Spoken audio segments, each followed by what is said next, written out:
We must really touch upon the fact that Antonio Conte is really struggling in the Champions League, Michael. He hasn't made it to the quarterfinals since 2012-13 when he was back with Juventus. Is he a problem for Spurs right now? Or what is the problem for Spurs? I think that Tottenham Hotspurs don't have a plan B. They're set up to play one way and one way only. I think it's a bit of stubbornness because the success Conte's had in Italy and previously coming to the Premier League and having the same sort of tactical philosophy under Chelsea. And we've seen that before. Jose Mourinho, no, not Italian, but a defensive-minded coach coming back into the Prem and saying, well, this is how I play, and either you do it my way or it's the highway. The clock is ticking on Antonio Conte. If there was ever a time for Conte out hashtags to start creeping up, now is the time. But if they do not get top four, arrivederci. Ciao, Antonio. He's back to Serie A, and we'll be seeing him week in and week out on Paramount Plus. It'll be US soccer boss in about 3 months' time, Mike. Nigel. And US soccer players won't know what's hit them if he gets to become manager, mate. Is he a goner? Ready for the Conte, huh? Is he a goner? Honestly, I honestly don't know. You know, because you never know with Tottenham. Like, this is Tottenham that I've seen for such a long time for me. And I think Antonio Conte's ways are not bad, but it's just the players that he has. He had the players at Inter Milan, and it worked. It was successful. The Tottenham players that he has there don't work for him. And I think that when we look at managers and we give credit to managers, there's always going to be a period where managers have those type of players and the players with the mentality to work for the manager's benefit. It's not always that case when you go to different clubs. And that goes to talk about managers who are top class managers who can adapt and change to the ever-changing game of football, because you're not going to have the same players with the same mentalities, with the same attributes, with the same appetite for success. It's all different in different places. I feel Conte's style does work, but he has to have the right dressing room. He has to have the right style of players. And at Tottenham, for me, it just doesn't work. It's not working. They haven't performed or played a great game of football in a long time. And even from the start of the season, when we were getting results, we were giving them credit saying they're not playing great, but they're getting results. And that's all people care about. That's all football fans are caring. They're winning, they're getting their draws. Then when the results start dropping and not getting the results, the performances start going worse and worse. Then that's when the microscope gets bigger and bigger. Yeah, no doubt about it here. BX Gunner just mentioned, as you saw across your screen, said Tottenham's day is fast approaching. Del Boy Zero. Conte didn't bring in good enough players, so it's a big question mark right there. Amy jumping in and saying Conte should pack up and leave tonight for good. Vic jumping in and saying end of the road for Conte. It is time to give Poch a call for Spurs. And then Ed, which is an interesting comment right here, saying that people need to finally accept that Spurs are not a big club. Ian. This is the history of the Tottenham. You know, E. Arbro's comment, I think he wants to leave. I think that as well. I actually feel that because he said it a while ago. What makes you think that, though? What makes you think that? Let's think he's been obviously in hospital. Made comments before he had his operation about family and friends. And obviously when Gianluca Vialli passed away and about going back to Italy, he made one or two comments. I feel he doesn't want to be there. He's not a man that stays at clubs for long. He's already made rumblings about being able to recruit and get players in. Tottenham are not going to give him money to spend to get the players in. He's just going to go. He knows what his value is. He knows what his stock is. He will always get another top job in Europe. He's not going to kill himself to stay at Tottenham.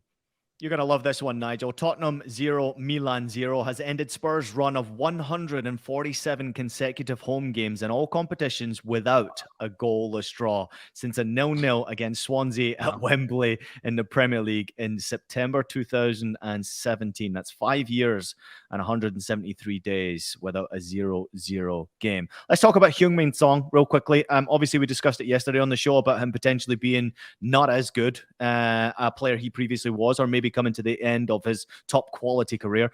Go through some of his stats on the game today. He touched the ball 38 times. He had one shot, which was blocked. He is a player right now that you would say is maybe on the bubble, Mike, because Tottenham need to try and start to get better. And if Son's not producing this year, certainly from the get-go where he went through a long period without scoring, it's not looking good for him in his future at Spurs.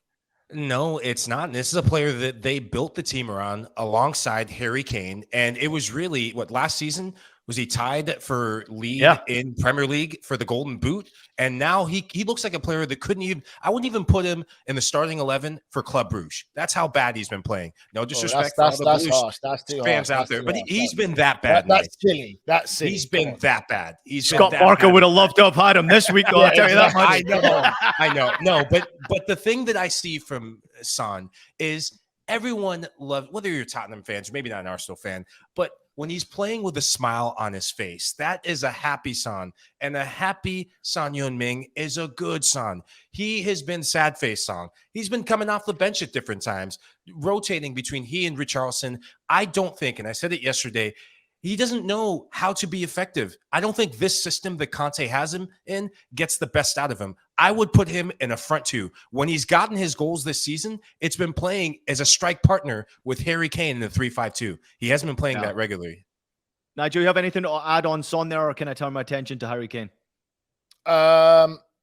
Song needs to go.